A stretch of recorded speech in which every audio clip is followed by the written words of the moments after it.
Hoje vamos falar a respeito dos 7 selos.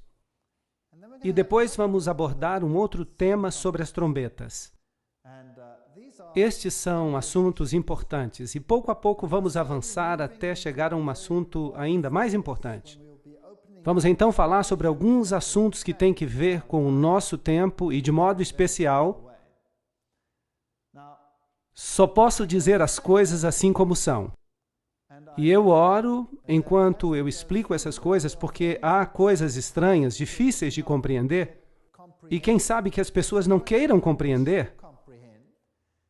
Eu oro para que as pessoas não usem isso como desculpa para não assistir mais, que continuem a assistir até que todo o quadro fique claro.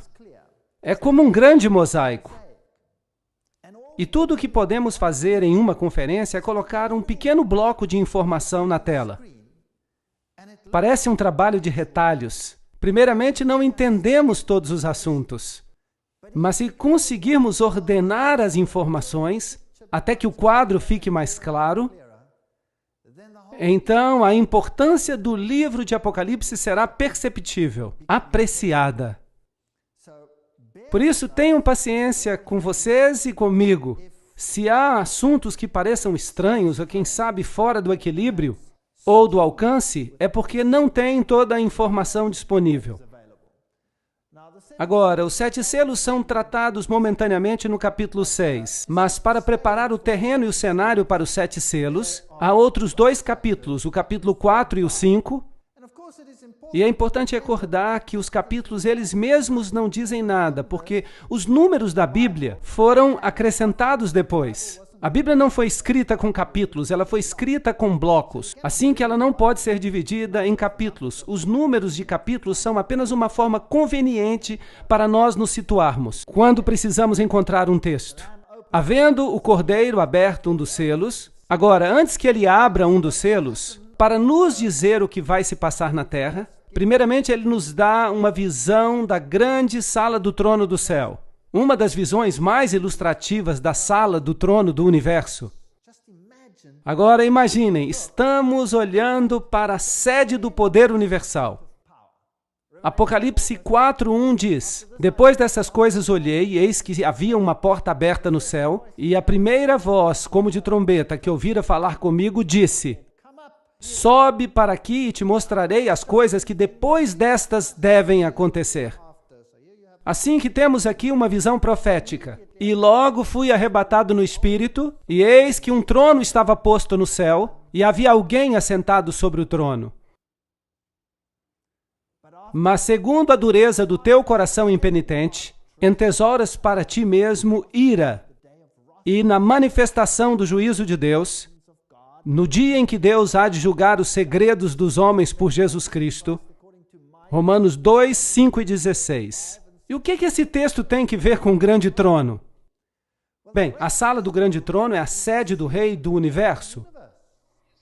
E esse rei do universo é também o juiz do universo. Então, antes que Deus nos permita olhar para o que vai acontecer nesta terra, e olhar para as apostasias que virão, e para as coisas terríveis que os homens vão fazer, Ele nos dá uma visão da sua majestade e do seu poder. E nos dá a visão de que, apesar de que pareça que o outro lado vai ganhar, é Deus quem está no controle. E, finalmente, Ele será o juiz. E chegará o tempo do juízo. Então haverá um juízo, uma investigação e um pronunciamento da sentença. E então haverá um juízo executivo. E quando vier esse juízo executivo, será melhor que estejamos do lado certo. Porque todos devemos comparecer diante do tribunal de Cristo, para que cada um receba segundo o que tiver feito, por meio do corpo. 2 Coríntios 5:10. Não se enganem, Jesus está no comando. Está tudo sob o controle de Deus. Atos 17:31. Portanto, tem determinado um dia em que com justiça há de julgar o mundo, por meio do homem que destinou, e disso deu certeza a todos, ressuscitando-o dentre os mortos. Não se engane, Não tenha dúvidas. Jesus um dia vai pôr fim ao pecado. Apocalipse 4:3. E o que estava sentado era, na aparência, semelhante à pedra de jaspe sardônio, e o arco celeste estava ao redor do trono, e parecia semelhante à esmeralda. É inexplicável a glória que João viu, ali, na sala do trono de Deus. E ao redor do trono havia 24 tronos. 24 tronos ao redor do trono. E via assentados sobre os tronos 24 anciãos, com vestes brancas, e tinham sobre suas cabeças coroas de ouro. Então aqui há 24 indivíduos assentados ao redor do trono de Deus. E do trono saíam relâmpagos, trovões e vozes. Ele nem sequer consegue explicar a glória que vê. Ele só vê luz e relâmpagos e a voz de Deus como um trovão. E diante do trono ardiam 7 lâmpadas de fogo, que são os 7 Espíritos de Deus. Agora, já explicamos isso antes. Deus é um, há apenas um Espírito, mas o número 7 representa os períodos de tempo, como já explicamos.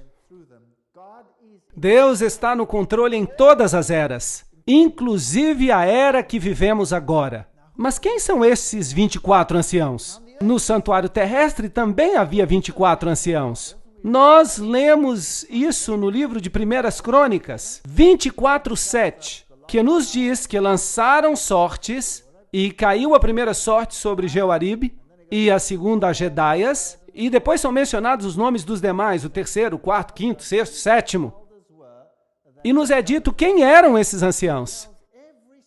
E a lista dos anciãos escolhidos segue até o versículo 19.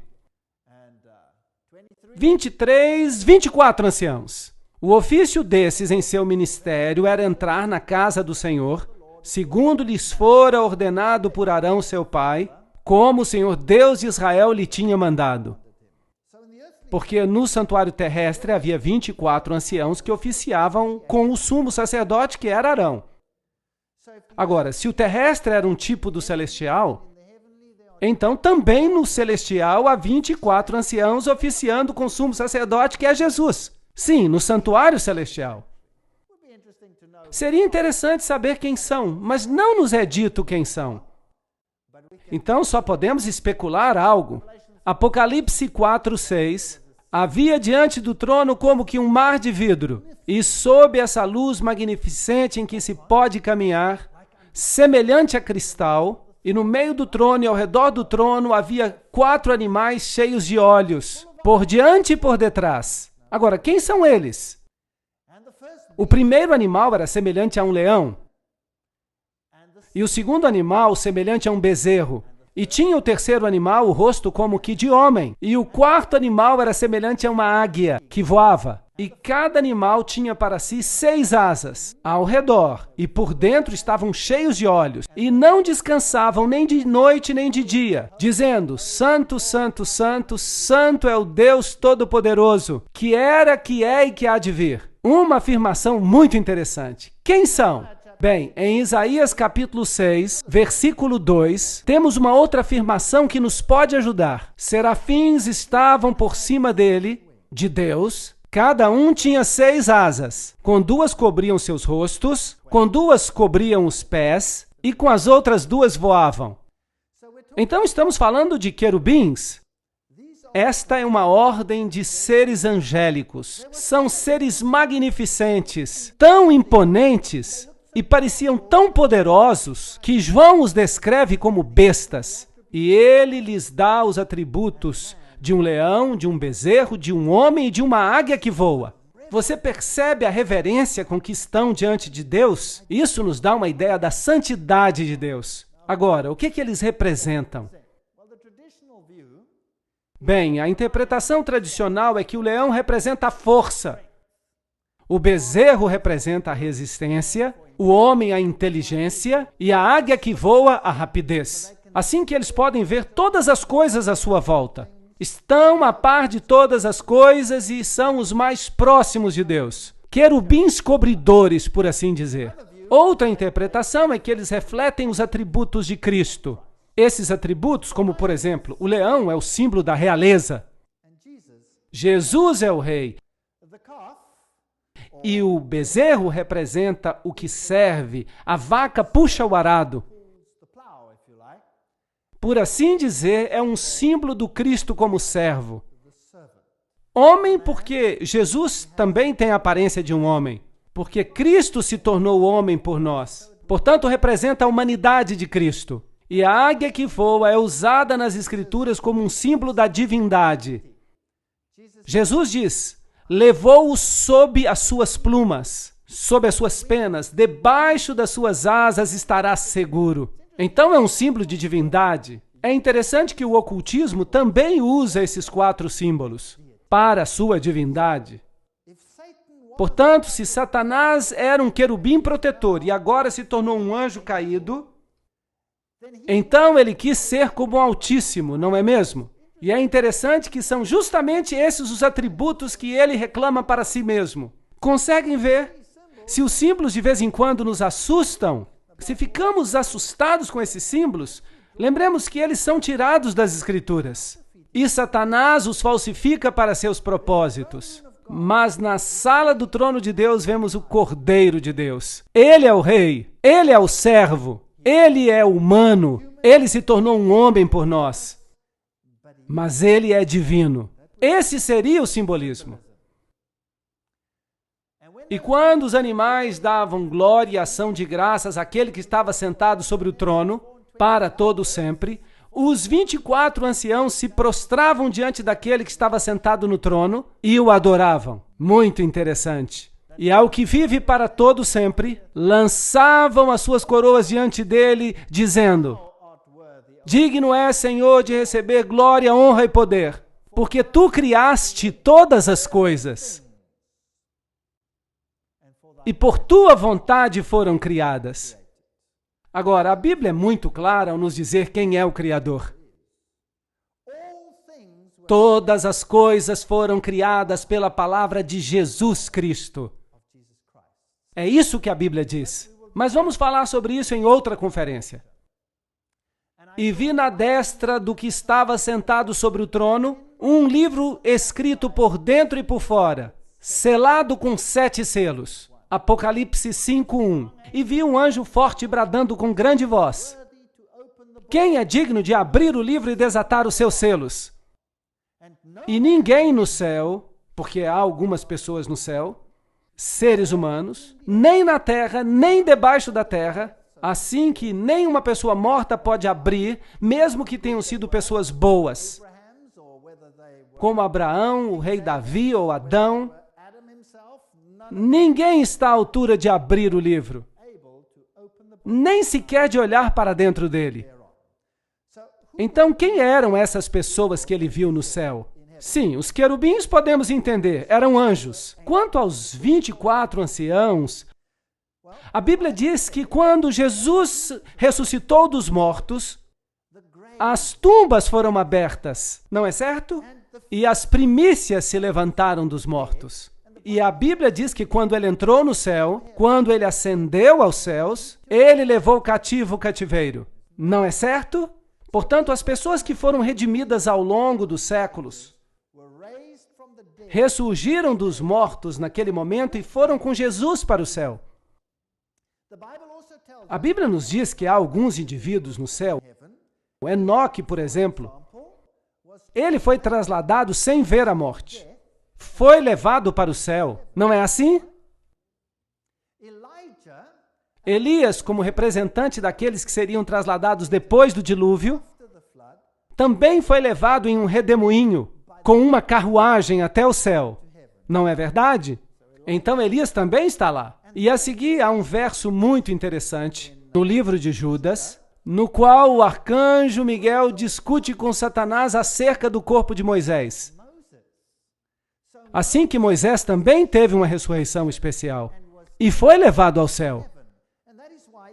E é por isso que Elias e Moisés puderam aparecer no Monte da Transfiguração e apoiar a Cristo no momento da sua agonia, antes que passasse pelos momentos finais da sua vida.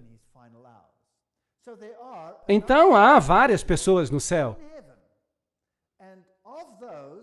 E entre eles, obviamente, há 24 que servem no santuário celestial como os 24 anciãos. Quem exatamente são? Não sabemos. Podemos especular se Moisés vai ser um deles, ou Elias, ou Enoque, mas não temos outros nomes. Vamos vê-los um dia e então vamos saber quem eram. Mas é uma história interessante. Assim que o terrestre é uma cópia do celestial. Mas nenhum homem era digno de abrir os selos. Se um homem era suficientemente digno aos olhos de Deus para ter sido levado ao céu, isso não faria diferença, porque nenhum homem no céu, ou na terra, ou debaixo da terra, nenhum homem que já tenha vivido era digno de abrir os selos. Mas felizmente há uma solução. Apocalipse 5:4. E eu chorava muito porque ninguém havia sido achado digno de abrir o livro, nem de o ler, nem de olhar para ele.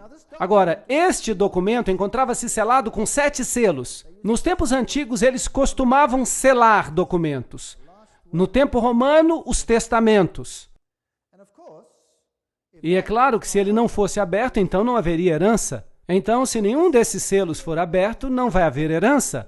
E nós estaremos perdidos para sempre. E é por isso que João chora. Mas se eles pudessem ser abertos, se o testamento pudesse ser lido e se houvesse uma execução do testamento, então poderíamos ser redimidos. E há somente um que deixou um testamento e vive para poder recebê-lo. Porque, geralmente, quando uma pessoa morre e deixa um testamento, ele passa a depender de outra pessoa para que o abra, não é verdade? Para executá-lo. E se o único que pode herdá-lo está morto, bem, então temos um problema, porque quem vai recebê-lo está morto, não pode recebê-lo mais, a não ser que ele seja Deus e com certeza tenha sido ressuscitado pelo próprio poder. Uau! Então encontraremos isso. E me disse um dos anciãos, não chore, aqui está o leão da tribo de Judá, a raiz de Davi que venceu para abrir o livro e desatar os seus 7 selos. Assim que nem tudo está perdido. O Deus homem está ali. E olhei, e eis que estava no meio do trono. Então, o que se supõe que seja? Se ele está no meio do trono, bem, então ele está assentado no assento da divindade. E dos 4 animais viventes, e entre os anciãos um cordeiro, como havendo sido morto. E tinha 7 chifres. Um chifre representa poder, a sede do poder, o reinado por todas as eras. Ele é um rei. Se você olhar o livro de Daniel, vai descobrir que um chifre representa um rei, um reinado. E 7 olhos, ele vê através dos séculos, os quais são os 7 Espíritos de Deus enviados a toda a terra. E não só a uma parte dela. Verso 7. E veio e tomou o livro da destra do que está assentado sobre o trono. E havendo tomado o livro, os 4 seres viventes e os 24 anciãos se prostraram diante do Cordeiro, tendo todos eles harpas e salvas de ouro cheias de incenso, que são as orações dos santos. Então, as orações dos santos são representadas com incenso, e os méritos de Cristo fazem com que as orações dos santos sejam aceitáveis a Deus. Uma imagem maravilhosa que temos aqui. E música celestial enche o lugar do trono enquanto adoram o Cordeiro. E cantavam um cântico novo, dizendo: digno és de tomar o livro e lhe abrir os selos, porque foste, aqui está a resposta, morto, e com o teu sangue os compraste para Deus. Assim que os 24 anciãos que estão dizendo isso, eram humanos ou eram anjos? Devem ser humanos. Por quê? Porque foram redimidos, não está certo? Assim que sabemos que há seres humanos nos céus, neste momento, e foram redimidos, eles estão no céu porque para lá subiram no traslado das primícias, como dissemos antes. E há 3 pessoas que a Bíblia menciona por nome que foram trasladados, ou que tiveram uma ressurreição especial. Por isso nos redimiste, porque foste morto e com o teu sangue nos compraste para Deus, homens de toda tribo, língua, nação e povo. Isso desfaz todo tipo de exclusividade. Há alguns que creem que a salvação hoje é por nascimento. Já encontraram alguma pessoa que pensa assim? Pessoas que acreditam na salvação por nascimento dizem: eu pertenço à raça certa, ou eu pertenço ao grupo étnico correto, por isso vou ser salvo. Os judeus tinham essa teologia. E há muitos grupos hoje em dia que creem que serão salvos como consequência do seu estado especial. Há muitas crenças esquisitas, salvação por nome, salvação por chapéus, mas eu não vou falar sobre esses detalhes agora. Há gente que acredita que se tiver a roupa certa, então você será redimido. E se representam a si mesmos assim diante do mundo. Você não é salvo nem pelo seu nascimento, nem pelas suas roupas, nem pela forma com que você se adapta a esta ou aquela posição. Você é salvo por meio da sua relação com Jesus Cristo. É assim que você é salvo. Portanto, Ele é o que nos redime pelo seu sangue, de toda língua, tribo, povo e nação, a menos que nos gloriemos que o nosso grupo é melhor do que outro.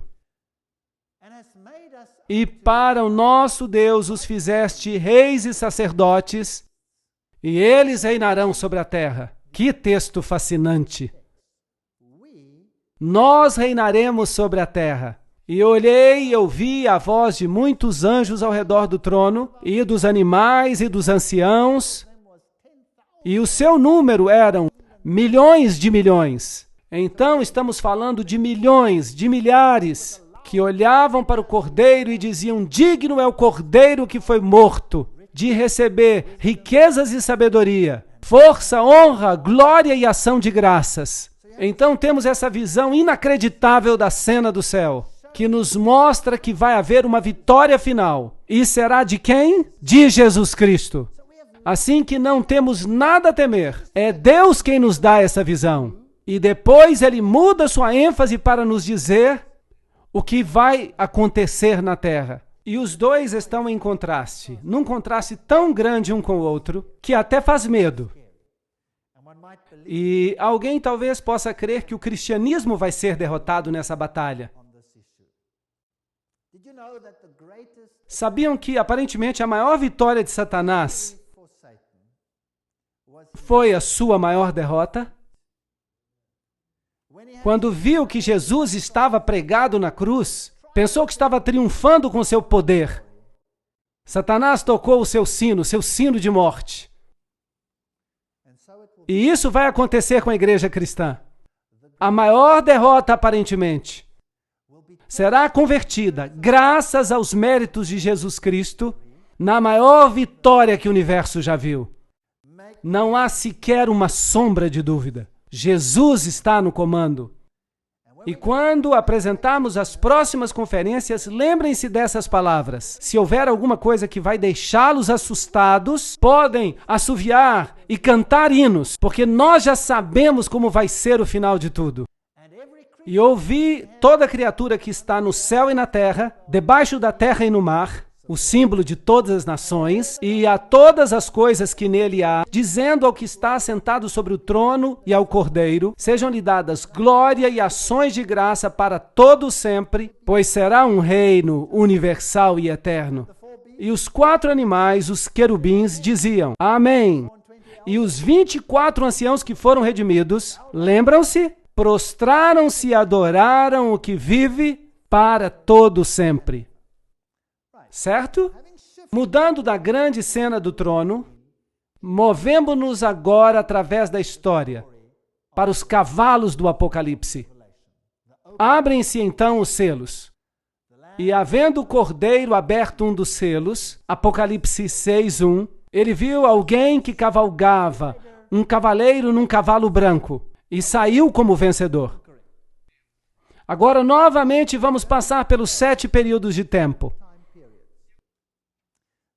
E, obviamente, os períodos de tempo recapitulam o que vimos antes. quando falamos acerca das 7 igrejas. Porque as 7 igrejas nos falam acerca da natureza da igreja de Deus. Todos os seus feitos, pois Deus não oculta nada. É o que vai acontecer com a igreja. Agora, os cavalos representam algo diferente. Vão recapitular os mesmos períodos, mas vão representar a mensagem e o anúncio do Evangelho. Portanto, não tanto a posição da igreja, que está anunciando a informação, mas a mensagem em concreto que vai sair pelo mundo. E Satanás se opõe a essa mensagem da mesma forma que se opôs ao Filho de Deus. Ele a odeia com todo o seu ser. Portanto, quando este cavalo sai de cor branca, o que significa a cor branca? Justiça. A Bíblia nos diz que a cor branca representa a justiça. E não há ninguém justo senão Cristo. E ele tem um arco na mão. Então há aqui uma série de símbolos que podemos observar. Então surge um outro cavaleiro, com um cavalo vermelho. Depois há um negro, e depois há um cavalo com um cavaleiro morto. Então quem são estes cavaleiros? Apocalipse 6, 1 e 2. Havendo o cordeiro aberto um dos selos, e olhei, e eis um cavalo branco, e o que estava sentado sobre ele tinha um arco. Há uma pista, e foi-lhe dada uma coroa, outra pista. E saiu vitorioso para vencer. Então há uma guerra aqui. Há uma guerra. Você sai para vencer numa situação de guerra. Salmo 64, 7 nos dará uma pista. Mas Deus atirará sobre eles uma seta. Quem ferirá com seta? Deus. De repente ficarão feridos. Portanto, quem é o que tem o arco? É Deus. Acaso é contra os rios que estás irado, Senhor? É contra os ribeiros a tua ira? Ou contra o mar o teu furor? Visto que andas montado sobre os teus cavalos, os teus carros são salvação. Descoberto se movimentou o teu arco. Os juramentos feitos às tribos foram uma palavra segura. Tu fendeste a terra com rios. Abacuque 3, 8 a 9. Aqui temos uma boa pista agora. Será que Deus está preocupado em conquistar o planeta em termos de pensamentos terrestres? Não. Esta é uma mensagem, é a palavra de Deus. E a seta é o que está sendo disparado com o Evangelho no coração. E a primeira mensagem que saiu quando Jesus começou a sua igreja era a mensagem da salvação por meio de Jesus Cristo. E saiu com poder e pureza, porque Deus tinha limpo por si mesmo um povo que estava disposto a representar a justiça e a verdade, a igreja primitiva. Então, o porta-voz do evangelho que saiu era inadulterado. Todos sabiam que Jesus Cristo era o Senhor. Só Ele podia salvar. Só por meio do seu sangue somos redimidos. Essa foi a mensagem levada ao mundo, anunciando o Evangelho. Por isso é uma fé que conquista. O branco representa uma fé pura. Uma mulher vestida de branco em Apocalipse representa a verdade em sua pureza. A noiva que foi redimida e lavada no sangue do Cordeiro. Se na verdade permanecerdes fundados e firmes na fé, e não vos moverdes da esperança do Evangelho, que temos ouvido, o qual foi pregado a toda criatura que há debaixo do céu. Colossenses 1, 23. É muito importante aceitar essa mensagem e estar ancorado na rocha, de maneira que não se possa ser movido. Então, se fizermos isso, estaremos estabelecidos na verdade. E para estar estabelecido na verdade e não ser movido, precisamos conhecer a palavra de Deus. É necessário comê-la. Isso significa incorporá-la, agir em conformidade com ela. Veremos que para sermos bem estabelecidos na verdade, para não sermos movidos, há algo importante sobre o que vamos falar em outro momento. Então, o segundo selo é aberto. E aqui vem um cavalo vermelho. O vermelho é a cor do quê? Do sacrifício. É a cor do sangue. É a cor do sacrifício. Assim, quando vemos as 7 igrejas, a primeira que vimos era Éfeso. Lembram-se?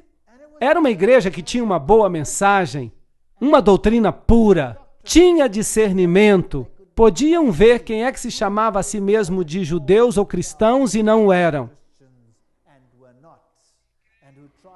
Eles tentaram se infiltrar a princípio, mas o discernimento da igreja os manteve fora. Depois veio uma outra igreja chamada Esmirna, lembram-se? Mir. O que aconteceu ali? Houve um tempo de grande perseguição. Sangue foi derramado. Portanto, aqui o sangue está derramado.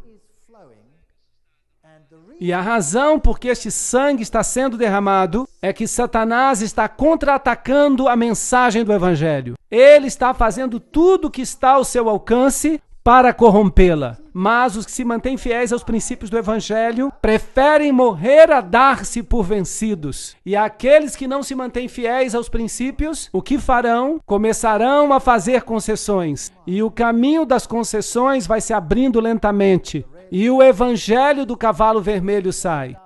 E saiu outro cavalo vermelho, e ao que estava sentado sobre ele foi-lhe dado retirar a paz da terra,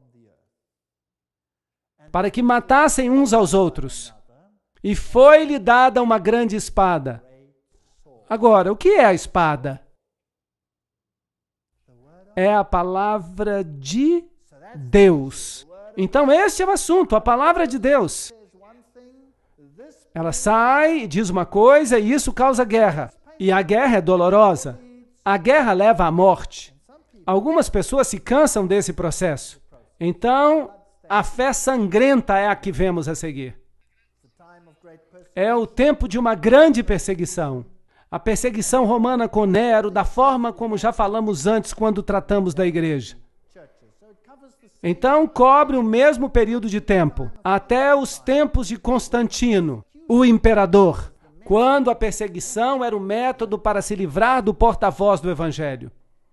E havendo aberto o terceiro selo, ouvi dizer ao terceiro animal, vem e vê. E olhei e eis um cavalo preto. E o que estava sentado tinha uma balança na mão. E ouvi uma voz no meio dos 4 animais que dizia,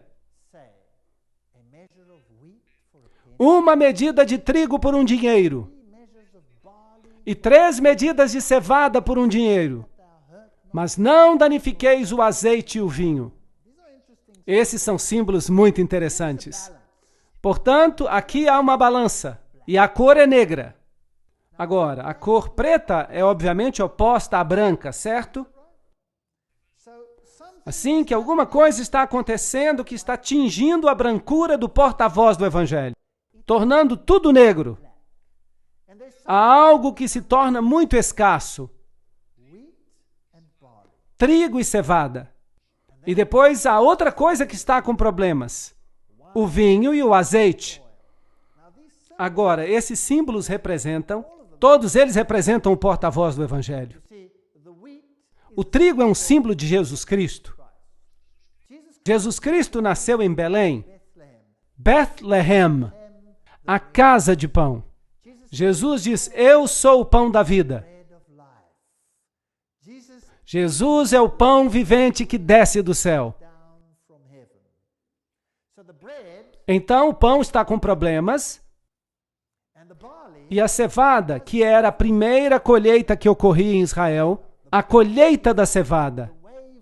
De fato, a oferta de sacrifício movido era um feixe de cevada, que representava a ressurreição de Jesus Cristo. E o corpo de Jesus Cristo, porta-voz do Evangelho. Então, o trigo e a cevada estão escassos. A mensagem evangélica da salvação em Cristo está sob opressão. Mas Deus continua trabalhando e Ele diz, não danifiqueis o azeite e o vinho. O que representa o azeite? É o símbolo do Espírito Santo. Era esvaziado do candelabro para que o mundo pudesse ter a luz da verdade. E o vinho é o símbolo da doutrina. Jesus disse, não se deita vinho novo em odres velhos. Não se coloca a grande mensagem da salvação num molde que não vai poder contê-la. Então, o vinho é um símbolo do Evangelho. Jesus também diz, eu sou a videira e vocês são os meus ramos. Ele é o que nos dá a vida por meio da sua mensagem do Evangelho. Então, esses são os elementos que estão colocados sob opressão e que sofrem concessões, por assim dizer. Então, o cavalo negro, obviamente, representa um tempo em que a palavra de Deus se torna escassa. E isso é um problema por causa do comprometimento. É o tempo em que Constantino casou o paganismo com o cristianismo. Portanto, é uma fé negociada, se vamos continuar pelo mesmo período de tempo. Orai por vós e por todo o rebanho, para apacentardes a igreja de Deus. Porque eu sei isso, que depois da minha partida, entrarão no meio de vós lobos vorazes. E, a propósito, quão cedo na igreja entrou a corrupção? No princípio. Logo no princípio. Havia um homem chamado Simão Mago. Vocês se lembram dele na Bíblia? Ele pensou que podia comprar o poder de Deus com o seu dinheiro. Lembram-se disso? E Pedro repreendeu de uma maneira bem direta. E ele ficou muito irritado, bastante irritado. E Simão, o mago, vinha de Samaria. E ele tinha uma carga de sabedoria babilônica em si. E se analisarmos a história, como veremos no futuro, provavelmente ele foi o pai do gnosticismo. E o gnosticismo, em outras palavras, é uma filosofia que torna Jesus Cristo menos do que ele é, para que nós possamos nos tornar mais do que somos. E o gnosticismo era o espinho na carne do cristianismo primitivo. E o gnosticismo é um fator dominante hoje em dia, como veremos nas próximas conferências. A cruz de Cristo foi o divisor da história. E lançou a verdade por terra e prosperou. Daniel 8:12. Viria um poder que destruiria o porta-voz do Evangelho. A salvação só por meio de Cristo foi substituída pelas exigências da igreja. Foi isso que aconteceu. E a própria igreja se pôs como mediadora entre o homem e Deus. Em vez de ir diretamente a Cristo, você passava agora pela igreja. Um dia muito triste. Deus tinha dado uma lei, mas o homem teve o atrevimento de mudar a lei de Deus para satisfazer as suas necessidades. Portanto, nas igrejas, temos São Pedro, ou será que era Júpiter? Bem, na verdade é que ele veio diretamente do templo de Júpiter. E Maria se converteu em uma mediatrix, uma mediadora. E a igreja ensina que ninguém pode ser salvo a não ser pelos méritos de Maria. Isso é muito estranho. Essas doutrinas chegaram e elas eram uma mistura entre o cristianismo e o paganismo. A Bíblia claramente declara, debaixo dos céus nenhum outro nome há, dado entre os homens, pelo qual devemos ser salvos, exceto pelo nome de Jesus Cristo. Não há outro nome. Assim que todos os outros mediadores que ingressaram na igreja, como os pagãos tinham muitos deuses, eles desenvolveram muitos santos. E então você poderia, se você tivesse algum problema na vida e não tivesse méritos suficientes, salvação por obras, então para poder entrar no céu, você podia receber um empréstimo dos méritos excessivos daqueles que haviam morrido antes. Essa é uma doutrina da igreja da Idade Média. Essa é uma doutrina ainda respeitada. Posso, por assim dizer, tomar emprestado uma grande porção de mérito dos santos que morreram antes de mim, para aumentar a reserva dos meus próprios méritos. Será que isso é bíblico? Ou será que temos que nos apresentar individualmente diante de Deus no juízo, dando conta do que fizemos na carne? Sim ou não? Sim, é claro. É por isso que criaram todos esses santos.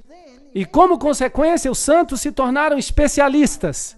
E essa especialização é a mesma que vem do paganismo. Um Deus se especializar em cuidar de uma coisa, por exemplo, de uma viagem.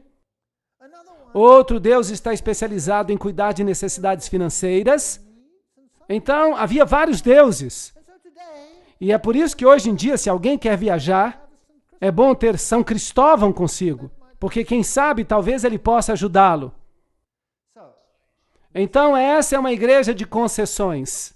Mas com Jesus Cristo não pode haver nenhum tipo de concessão. Ou ele é o Senhor dos senhores e o Rei dos reis, ou ele não é.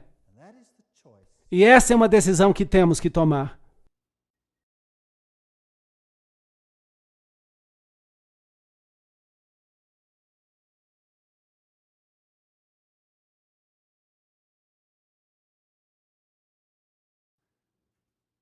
Enquanto vamos para a próxima parte da história dos cavaleiros em Apocalipse,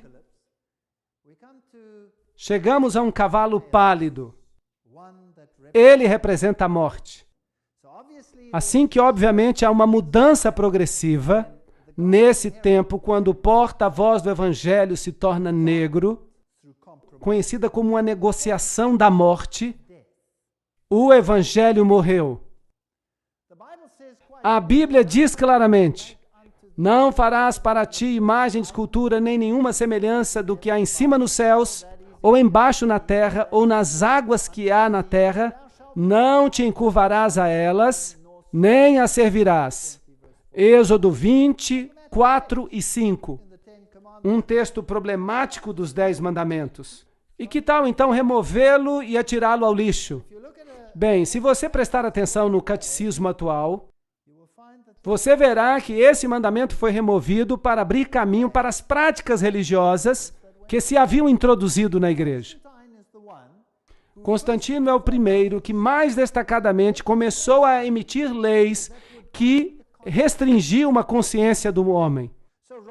Assim que, em vez de escutar e aceitar a palavra de Deus e tomar decisões baseadas na palavra de Deus, o homem começa a criar leis que falam sobre esse assunto. E Constantino foi o primeiro a fazer uma lei sobre o dia de descanso. Por exemplo, durante esse século de negociação, o dia do sol do paganismo substituiu o sábado bíblico. Um desenvolvimento muito interessante aconteceu aqui. A igreja primitiva guardava o sábado, mas havia duas regiões na igreja primitiva onde o sábado não era guardado. Uma era em Alexandria, onde havia uma escola muito liberal que mais tarde deu lugar ao gnosticismo e às suas bases. E a outra era em Roma. E nessas duas áreas estava o bastão da adoração do sol. É interessante que quando Alexandria foi destruída, a transferência de poder foi feita para Roma. E finalmente se espalhou para o mundo inteiro. E então, durante esse período de negociação, o dia do sol substituiu o sábado da Bíblia. Somos informados por Eusébio, a propósito, era o bispo que estava ativo no período de Constantino, que Constantino, para recomendar a nova religião aos pagãos, ele integrou ao cristianismo os enfeites exteriores que passaram a ser incorporados nas práticas cristãs. Desenvolvimento da doutrina cristã, página 362. Começaram a fazer concessões sobre esses assuntos. Arturo Pestana diz que as moedas de Constantino levavam sobre um lado as letras do nome de Cristo e do outro lado a figura do Deus Sol. Como se Constantino não se atrevesse a renunciar o patrocínio do brilhante luminário. Nome interessante, luminário. Hoje também existem pessoas que se consideram a si mesmas luminários, os iluminados. E existe também uma organização que se chama Illuminati. Nós vamos tratar desse assunto depois, quando avançarmos. Assim que há aqui uma negociação, uma concessão que ocorre. A manutenção do velho nome pagão Dies Solis, ou Sunday, domingo em inglês, é de alguma forma devido à união dos sentimentos pagãos e cristãos, graças aos quais o primeiro dia da semana foi recomendado por Constantino aos seus súditos, tanto pagãos quanto cristãos, como o Dia Venerável do Sol. História da Igreja do Oriente, página 184. Então, isso é um fato histórico e não podemos refutá-lo. Isso é o que aconteceu. Porque em 6 dias, diz a Bíblia, fez o Senhor os céus e a terra, o mar e tudo que neles há. Inacreditável. Esta frase está sob forte ataque hoje em dia no mundo científico. Não é verdade? Não há sequer uma palavra da Bíblia que não esteja sendo atacada hoje nos dias em que vivemos. E tudo que neles há. E no 7º dia descansou. Portanto, abençoou o Senhor o dia de sábado e o santificou. Êxodo 20:11. Portanto, há aqui indícios de uma negociação, uma forma de mudar a identidade do cristianismo primitivo. Mas o que aconteceu com os cristãos fiéis que queriam fazer exatamente aquilo que as Escrituras diziam? O que aconteceu com eles? Foram eliminados da face da terra. Foram destruídos à espada. E a história de como tudo aconteceu é a mais diabólica e terrível que possam imaginar no mundo. Inacreditável. Onde reinou a igreja primitiva? Onde começou o cristianismo? Começou em Roma, sim ou não? Não. Começou em Jerusalém. Foi ali onde tudo começou. É ali que o cristianismo tem a sua sede. Dali se espalhou para o Oriente Médio. Onde é que Paulo fez a maioria das suas pregações? Ele foi a Roma para morrer. Mas onde é que ele estabeleceu a maior parte das igrejas? Na Ásia Menor. Foi ali que ele pregou. E foi dali que a igreja cresceu. A igreja cresceu por toda esta região. Esta região que inclui o Iraque, o Irã, Paquistão, até chegar à Índia. É isso que a Bíblia diz. E no Egito, até o norte da África, foi ali o berço do cristianismo. E hoje o cristianismo foi eliminado do seu lugar de origem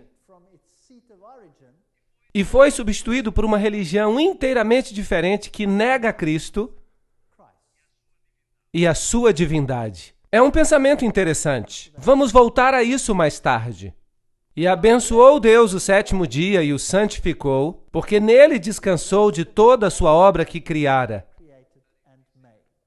A Enciclopédia Católica nos diz: a igreja, depois que mudou o dia de descanso do sábado judeu, ou o 7º dia da semana, para o 1º, fez com que o 3º mandamento se referisse ao domingo, como dia de guarda, santo, o dia do Senhor. Enciclopédia Católica, volume 4, página 153. Bem, por que o 3º mandamento? Por que não o 4º, como estava na Bíblia? Porque eles haviam removido o 2º mandamento que dizia: não farás para ti ídolos. Agora, fazer isso não é manipular a palavra de Deus? Não é reescrever a Escritura? Com certeza. Assim como não apenas tiraram de Deus a sua autoridade, porque ele diz: lembra-te do 7º dia, porque eu sou o teu Criador. Eu te fiz. Tiraram essa autoridade e disseram: não, eu é que vou decidir quando é que vais fazer. Eu sou a nova autoridade na tua vida. Portanto, isso não é uma questão de dias, é uma questão de autoridade. Quem tem autoridade? O que faz a lei é que tem autoridade. O que muda a lei é quem tem mais autoridade do que aquele que veio antes. Estou certo ou errado? Então, há aqui um poder que diz que tem mais autoridade do que Deus. É uma questão de autoridade. Não se metam com Deus.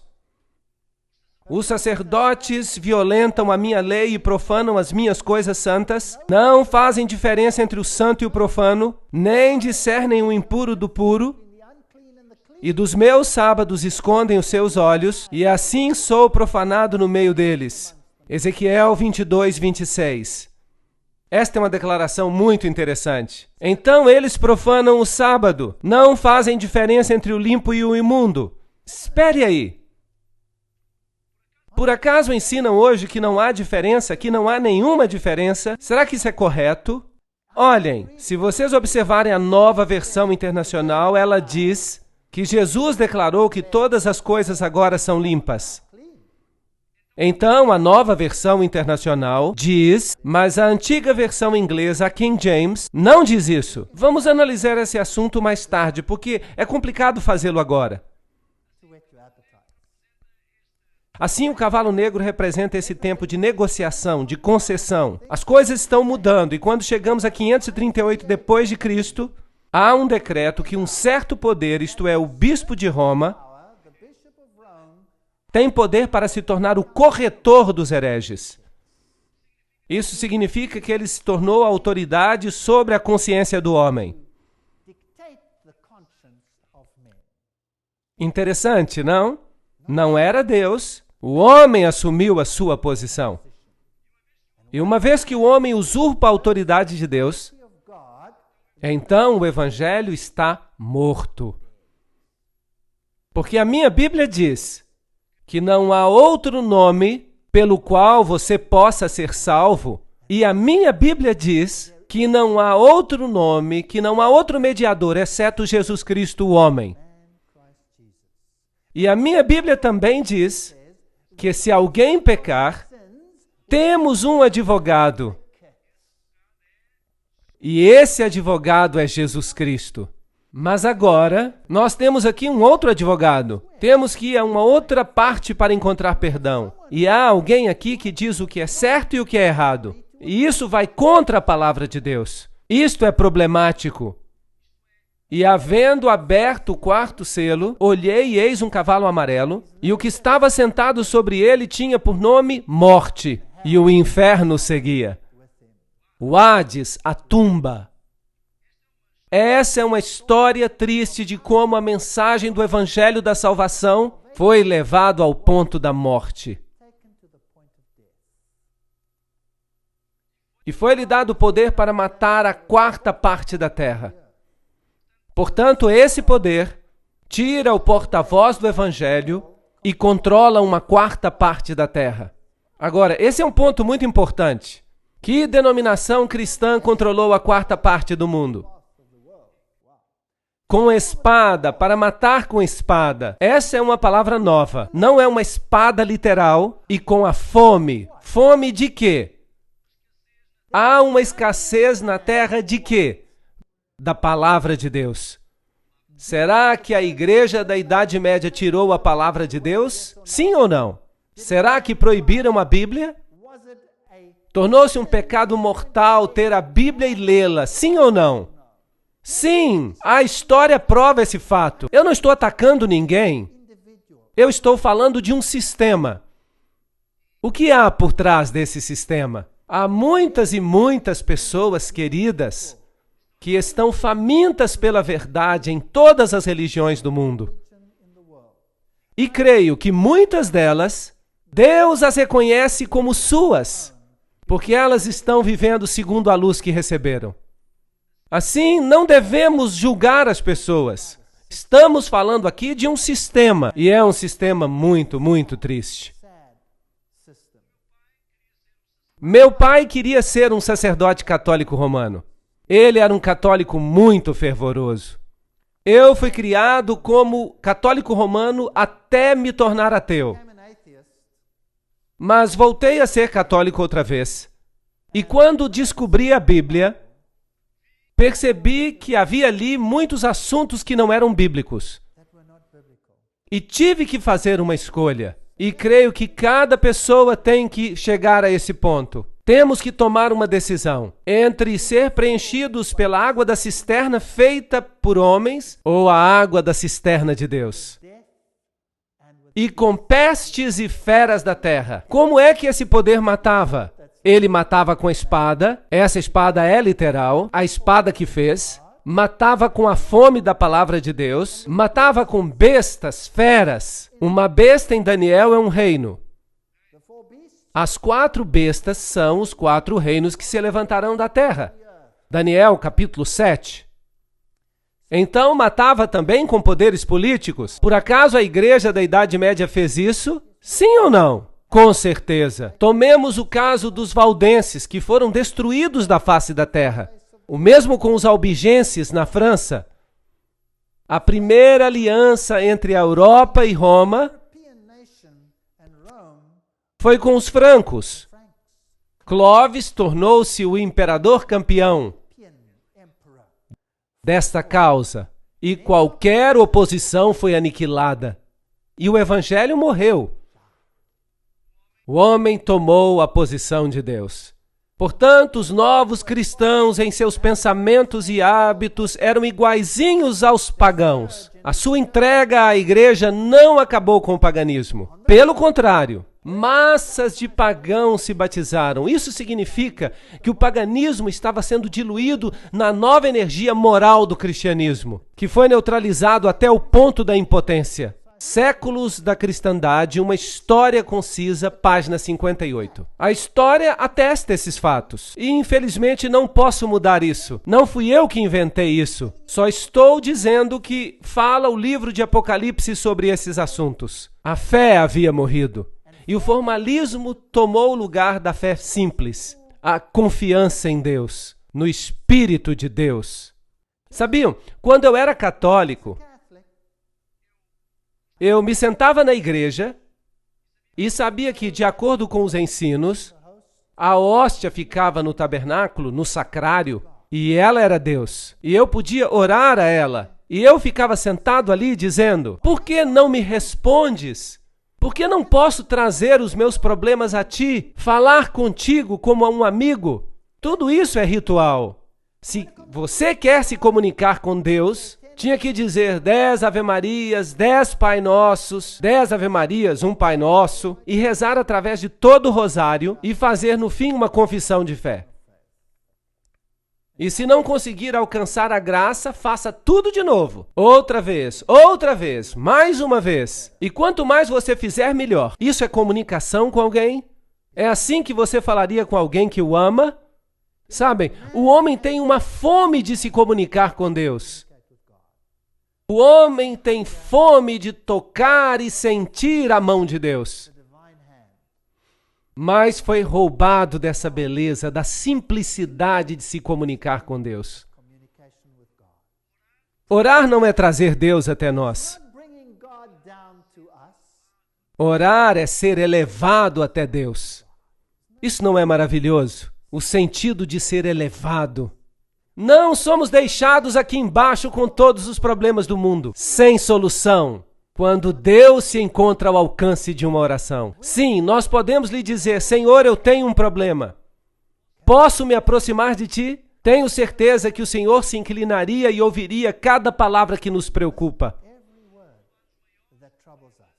Podemos levar os problemas grandes e os problemas pequenos diretamente a Deus. Não precisamos de ninguém mais. Esta é uma verdade linda. E quando a descobrimos, não importa o quão glorioso e pomposo o resto seja. Sem amor não há nada. O que diz Salomão? Prefere viver no canto de um eirado? Ou é melhor ter uma casa cheia de sobras de repolho, uma casa cheia de boa comida, sem amor? Não faz sentido. É preferível ser pobre e ter amor do que ter todas as riquezas e estar com tristeza. Não há nada demais em ser rico. Deus abençoa alguns ricos também. Mas é o amor ao dinheiro que é a raiz de todos os males. Se o amor ficar de fora, então temos um problema. Então, uma união da igreja e do Estado ocorreu. Os governos receberam autorização de impor doutrinas. O cristianismo se tornou uma religião estabelecida no Império Romano e tomou o lugar do paganismo. O cristianismo, como ele existiu na Idade Média, podia ser definido como um paganismo batizado. História do século II, capítulo 2, seção 7. Essas são declarações feitas pelas próprias igrejas. Elas mesmas disseram que o Deus Pan não estava morto, mas batizado. Então, o paganismo governa o mundo hoje em dia. E há uma elevação do sacerdote humano. É a coisa mais diabólica que já aconteceu na história da raça humana. Sabiam disso? Alguns homens foram escolhidos para controlar a consciência dos outros. Temos o mesmo problema ainda hoje. Alguns creem que porque estudaram teologia, têm o direito de controlar a consciência. Alô? Cada um de nós é responsável por si mesmo diante de Deus. A Bíblia não ensina nada disso, a não ser que se mude a Bíblia.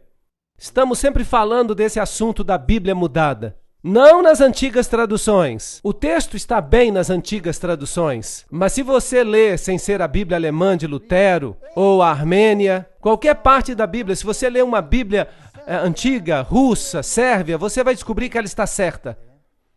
Mas há um problema com as Bíblias mais recentes. Há uma ascensão do sacerdócio sobre as pessoas em geral. Não há isso na Bíblia. Mas a vereda do justo é como a luz da aurora, que vai brilhando mais e mais até ser dia perfeito. Provérbios 4:18. Portanto, a luz da verdade penetraria nessa escuridão. Deus não permitiria que esse evangelho morresse. Portanto, Deus teve que fazer algo. Qual foi a igreja seguinte que veio trazer luz e a palavra de Deus de volta às pessoas? Recordam-se das 7 igrejas?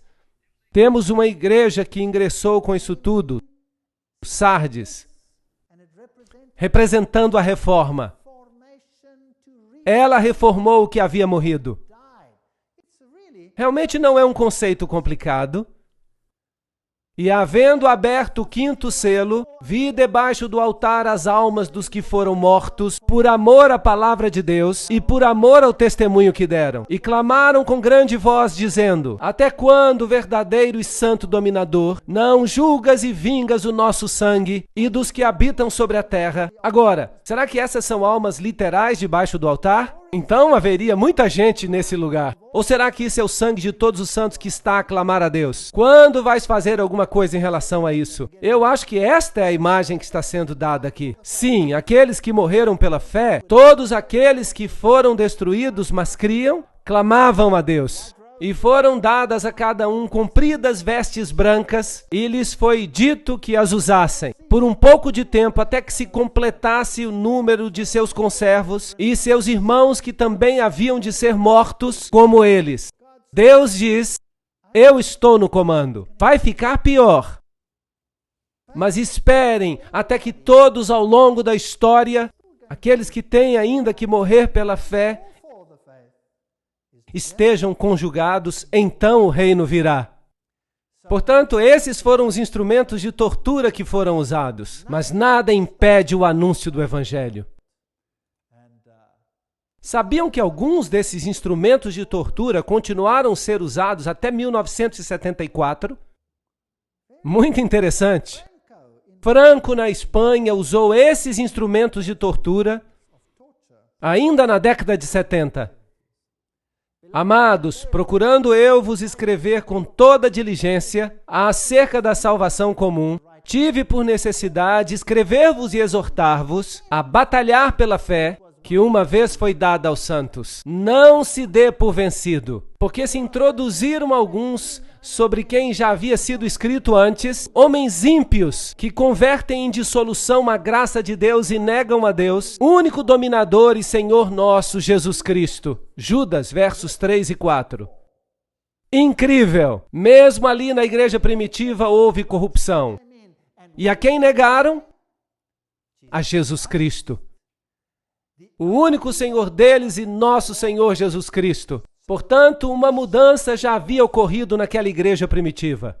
Um problema muito sério. E vamos ver o que fizeram, porque vamos entrar nos detalhes e ver como isso nos afeta hoje. Porque essas pessoas inteligentes fizeram a mesma coisa conosco. E nós nem sequer o sabemos. Não é triste? Portanto, Deus quer que saibamos, como os estratos sucessivos da terra, que cobrem uns aos outros, Assim, camada após camada de falsificações e fabricações se acumularam na igreja. Não somente doutrinas falsas que elevavam o homem acima da divindade, mas também manuscritos falsos que corrompiam a palavra de Deus. Mas tivemos os valdenses. E de onde conseguiam seus manuscritos? Eles conseguiram da igreja da Síria, desde o berço do cristianismo. Não os conseguiram de Roma. Eles permaneceram com as escrituras através dos séculos. É interessante que as nações que apareceram nessas áreas altas, elas tinham essas escrituras. Mas havia outros documentos que estavam sendo usados em Alexandria e Roma. E vamos ver isso numa outra conferência. E essas pessoas fizeram da palavra de Deus o seu bastão, a sua fortaleza, e a pregaram, e por causa disso a ira do mundo caiu sobre eles. E eles foram combatidos com unhas e dentes, foram queimados e as cabeças de suas crianças foram arremessadas contra as rochas. Eles os lançavam dos precipícios, mas o evangelho não morreu. Esta é a velha igreja valdense. Esta é uma antiga mesa que era usada para transcrever ou copiar os manuscritos da Bíblia. E lentamente a fé foi elevada uma vez mais. Em 1370, a autoridade da Bíblia foi declarada por Wycliffe. Em 1400, a obediência a Deus, obedecer a Deus mais do que o homem, e ele morreu pela sua fé. João Hus. Estes são os homens vestidos de branco. E depois, salvação pela graça com Martinho Lutero, homem valente, corajoso. Ele foi perfeito em tudo? Não, com certeza não. Mas esse homem vivia segundo o conhecimento que tinha, não é verdade? João Hus e Wycliffe, eles são verdadeiros campeões. Tyndale e todas as pessoas que deram suas vidas por causa da verdade. Martinho Lutero teve a coragem de dizer, isso está errado, temos que corrigi-lo. E nós o ouvimos dizer, aqui me posiciono e não posso fazer outra coisa. 1521. Depois João Calvino chegou. Ele tinha algumas ideias confusas, como predestinação, mas ele viveu segundo o conhecimento que tinha, a luz que tinha, a liberdade de consciência. Em realidade, toda a Constituição norte-americana está baseada no que Calvino escreveu. Que unicamente o homem deve ser responsável diante de Deus pelo que decide. Essa é a base da Constituição norte-americana. Isso é calvinismo. Esse homem acreditava em algumas coisas erradas, mas neste ponto ele enfatizou claramente, até fazer engolir seco aqueles que se opunham. Essas pessoas morreram e há monumentos em sua honra hoje. Depois veio Williams em 1650. Ele descobriu o batismo por imersão. Verdades lindas da Bíblia. Infelizmente, como dissemos da última vez, todos esses tipos de fé decidiram que não seguiriam pela nova luz. Mas eles permaneceram fiéis aos seus fundadores. Isso não é um problema dos fundadores, é um problema dos seguidores, certo? Então, os seguidores têm mais problemas do que os fundadores, porque se eles descobriram mais luz, eles deveriam aceitá-la, mas não foi o que fizeram. Por isso temos uma igreja fragmentada hoje. Portanto, ide e fazeis discípulos de todas as nações, ensinando-as a guardar todas as coisas que eu vos tenho mandado. E eis que estou convosco todos os dias até a consumação dos séculos. Mateus 28, 19 e 20. Estes são os assuntos que são importantes. Todas as coisas. Não, eu não vou dizer, eu só vou aceitar o que o fundador da minha igreja descobriu. Todas as coisas ou nada. Assim que se estamos à procura de uma igreja, o que devemos fazer? Não seria melhor procurar uma igreja que aceite toda a verdade? Que tem toda a fé? Sim ou não? Não seria melhor procurar uma igreja que faz tudo de acordo com a Bíblia e sua doutrina? E que sua doutrina esteja de acordo com a Bíblia? Que não olhe para os indivíduos, porque os indivíduos não são de confiança. Nós devemos olhar para a Bíblia e não para o ensino oficial da igreja. E se dizem somente aquilo que está na Bíblia, então sigam. Não deveria ser muito difícil. Não deveria ser difícil. Depois veio Wesley, e ele elevou a Jesus Cristo como ninguém antes havia feito no mundo. o senhorio de Jesus Cristo. Se Jesus é o Senhor, o centro, o autor e o consumador da nossa fé. Porque se ele não é, então esqueça. O ensino não é bíblico. Portanto, que grandes descobertas de luz encontramos. E havendo aberto o sexto selo, olhei, e eis que houve um grande terremoto. Interessante. Estamos agora num período de tempo muito interessante. A Reforma tinha feito o seu trabalho. As igrejas que vieram depois de Sardes foram quais? Vocês se lembram? Filadélfia. E aqui havia um acúmulo de verdades. Mas antes desse evento havia de acontecer algo. E havendo aberto o sexto selo, olhei, e eis que houve um grande tremor de terra. E o sol se tornou negro, e a luz se tornou como sangue, e as estrelas do céu caíram sobre a terra, como a figueira quando lança de si os seus figos verdes, abalada por um vento forte. Apocalipse 6, 12 e 13. Esses são sinais celestiais que aconteceram. Aconteceram ou não? Com certeza. Marcos diz a mesma coisa, capítulo 13, 24. Ora, naqueles dias depois daquela aflição, essa terrível perseguição na qual os filhos de Deus foram quase que exterminados da face da terra, na Idade Média, por meio da Inquisição, e os 30 anos de guerra, e a Guerra dos 100 anos, e a noite de São Bartolomeu, e os huguenotes sendo exterminados. Depois de tudo isso, veio a luz. Depois daquela aflição, que terminou aproximadamente em 1798, e vamos falar dessa data novamente em outro momento, o sol escurecerá e a lua não dará sua luz. Aqui está a história de Ware, em New Hampshire, porque o cristianismo tinha fugido, a cristandade baseada na Bíblia tinha fugido da Europa e se estabelecido em várias regiões do mundo. No Novo Mundo, nos Estados Unidos da América em particular, no sul da África e na Austrália, e é ali para onde o cristianismo foge. É interessante ver o que está acontecendo nessas regiões do mundo hoje em dia.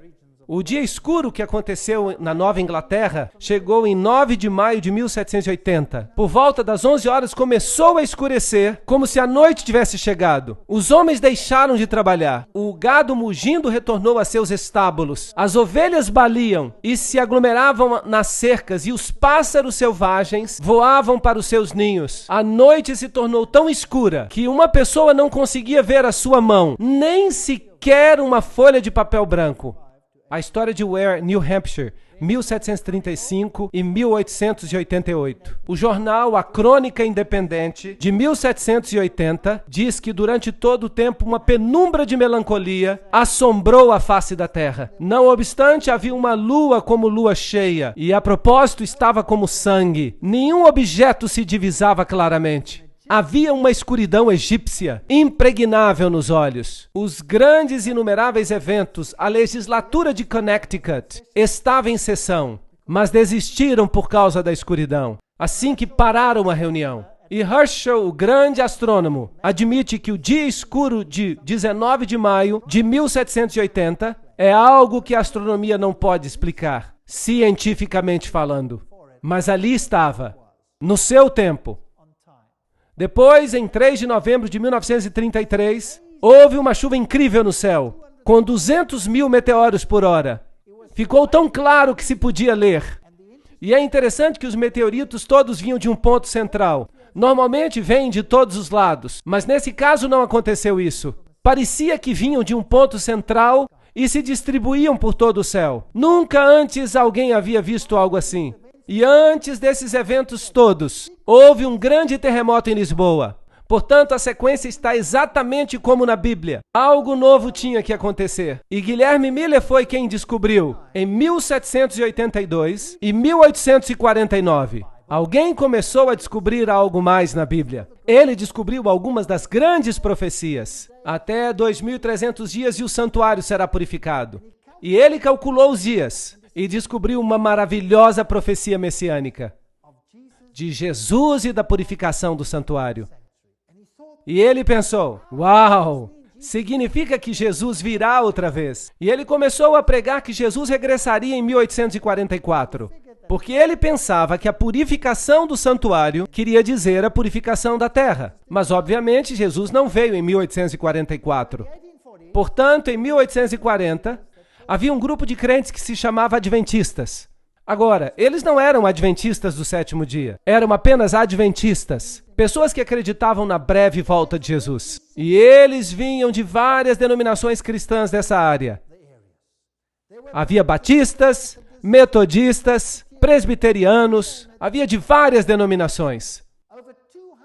Mais de 200 ministros de várias igrejas acreditaram nesses estudos e fizeram ressuscitar as profecias.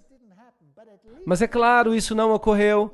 Pelo menos não ocorreu aquilo que esperavam, a segunda vinda de Cristo. Mas Guilherme Miller se tornou o porta-voz para o restabelecimento da profecia e do papel da profecia na história cristã. Assim que todas essas grandes verdades regressaram ao pensamento cristão.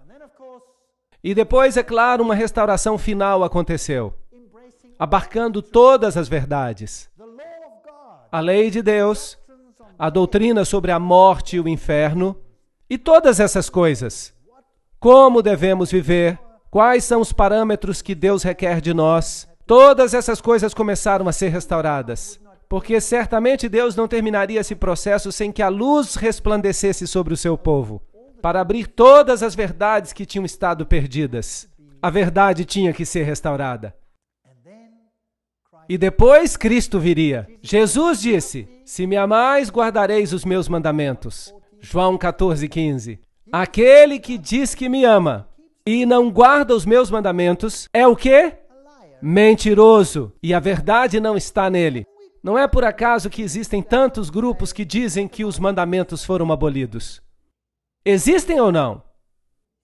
Sim, que foram cravados na cruz. Mas Jesus diz que a lei nunca passará. Os céus e a terra hão de passar, mas nem um jota nem um tio será removido da lei, até que todas as coisas sejam cumpridas. Certamente que o senso comum tem que saber que se as pessoas guardassem a lei de Deus, todos poderíamos nos desfazer de nossas chaves. E todos os jovens, senhoras e mulheres, poderiam caminhar até nas ruas mais escuras deste mundo, sem medo, se todos guardassem a lei de Deus, não é verdade? Portanto, se a lei de Deus vai ser um assunto no final dos tempos, depois que esse sistema teve o descaramento de mudá-la. Incrível! Dizer que são maiores e mais poderosos do que Deus. Mas eles em vão me honram, ensinando doutrinas que são preceitos dos homens. Mateus 15:9. Quando o homem se eleva a si mesmo a uma posição acima de Deus, então saiba que Deus vai agir. E chamar-te-ão reparador de brechas e restaurador de veredas, se desviares o teu pé do sábado e de fazer a tua vontade no meu dia, e se chamares o sábado deleitoso e santo dia do Senhor, digno de honra, haveria uma restauração de brechas dos muros, o muro que deveria nos proteger do mal. A lei não foi feita para restringir-nos, ela foi feita para nos proteger, como um pai de amor e uma mãe que colocam os seus braços ao redor dos seus filhos, fazendo regras para os proteger. Era para chamarmos o sábado de uma delícia, não uma carga. Os judeus tinham feito do sábado uma carga. Eles colocaram uma série de restrições sobre o sábado. Era um fardo guardá-lo. Quem podia ser feliz se não tinha permissão nem para caminhar, visitar os seus entes queridos? Assim que foi necessária uma restauração do espírito da lei e da fé na palavra de Deus. O Apocalipse de João nos revela todas essas coisas, assim como elas se desdobrariam.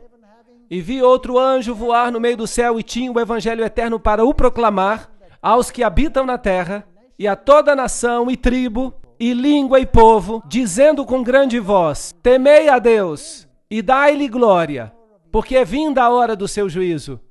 E adorai aquele que fez o céu e a terra e o mar e as fontes das águas. Apocalipse 14, 6 e 7. o Evangelho eterno, tinha que ser restaurado. Os judeus se apoiavam na obediência à lei. E eles crucificaram a Jesus na cruz. E os cristãos se apoiam nos méritos de Jesus e o fincam e a sua lei na cruz. Os dois lados estão vendo só uma parte do assunto, correto? A lei e o Evangelho andam juntos.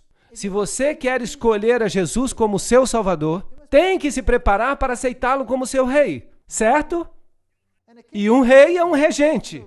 E um regente, como o nome diz, tem regras, sim ou não? Sim. E o que há de tão difícil em amar a Jesus? O suficiente para guardar os seus mandamentos. Não é assim tão difícil. Se eu amo minha esposa com todo o meu coração e com toda a minha alma, eu vou querer outra? Claro que não. E se eu penso nas consequências que eu poderia causar, a dor e o sofrimento, valeria a pena? Eu creio que não. O mesmo se passa com Deus. Se eu amo a Deus de todo o coração e de toda a alma, vou querer servir a Ele ou ao outro? Não, não vou servir a outro, porque os outros são inúteis, não podem me salvar, não podem fazer nada por mim. Ainda que por um motivo egoísta, é melhor ficar com Deus, porque a lei faz sentido então.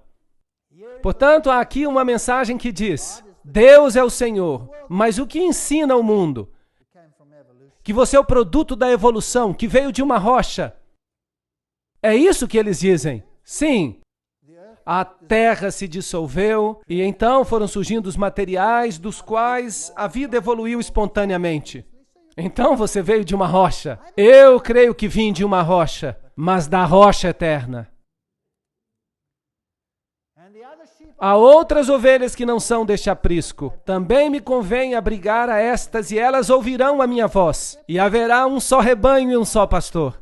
Você não pode ter uma verdade dividida. Ou a verdade ou divisão. E você não pode ter uma unidade na falsidade. Não pode.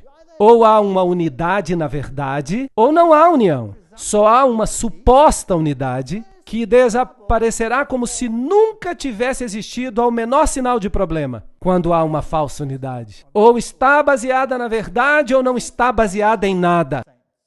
Aqui está a paciência dos santos, os que guardam os mandamentos de Deus e a fé de Jesus. Apocalipse 14, 12. Sabem de uma coisa? Esta é uma frase fascinante. A fé de Jesus. Uau! A Bíblia tem normas muito elevadas. Sabia que não é suficiente apenas ter fé em Jesus? Não, não é suficiente. Você precisa ter a fé de Jesus. Na maior adversidade, Jesus confiou nos méritos de seu Pai. Sim ou não? Sim. Não importa o que aconteça, você precisa confiar como Ele confiou. Ele é o padrão. Bem, Deus adiciona os seus méritos porque nós somos fracos, nós não podemos fazer essas coisas. Mas esse é o padrão. Algo a almejar. Uau! Eu gostaria de ter essa fé de Jesus. Eu estaria disposto a ir à cruz, porque eu saberia que Ele iria me ressuscitar e que eu seria dele eternamente. Poderia morrer, não importa o que acontecesse. Jesus tinha essa fé e precisamos ter esse tipo de fé. Mas quantas pessoas têm esse tipo de fé hoje em dia? Os padrões da Bíblia são altos, são muito elevados. E a mensagem sai ao mundo que Jesus Cristo é o Senhor. Estamos perto deste ponto. E o céu retirou-se como um livro que se enrola, e todos os montes e ilhas foram removidos dos seus lugares. Estudamos todos os selos. Estamos justamente entre o sexto e o sétimo selo. O que vai acontecer a seguir quando for aberto o último selo? Então o testamento de Deus será aberto e o reino será dado ao Senhor. Isso significa que Jesus tem o controle do planeta e Ele virá outra vez. Passamos pela história. Somos as últimas pessoas, os últimos nesta grande mensagem. E os reis da terra, os grandes, os ricos, os tribunos e todos os poderosos se esconderão nas cavernas das rochas e das montanhas, dizendo aos montes e aos rochedos: cair sobre nós e escondei-nos do rosto daquele que está sentado sobre o trono e da ira do Cordeiro. Essa é a próxima coisa que vai acontecer. E a propósito, por favor, vejam que as pessoas se escondem. Não há uma grande alegria entre as multidões quando o juízo vier. Você terá que estar de pé. Não seremos todos salvos. Você precisa tomar uma decisão agora. E depois segue o capítulo 7, que é um capítulo parentético, e nos diz quem será capaz de estar de pé.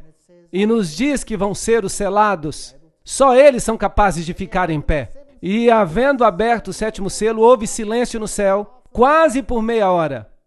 Bem, se você considerar que isso é um tempo profético, é mais ou menos uma semana, ou precisamente uma semana. Portanto, a pergunta é, que silêncio é esse? Creio que o céu está vazio porque Cristo e seus anjos estão aqui embaixo para buscar os redimidos. Cristo virá novamente com poder e glória. Ou estamos arraigados nele ou não.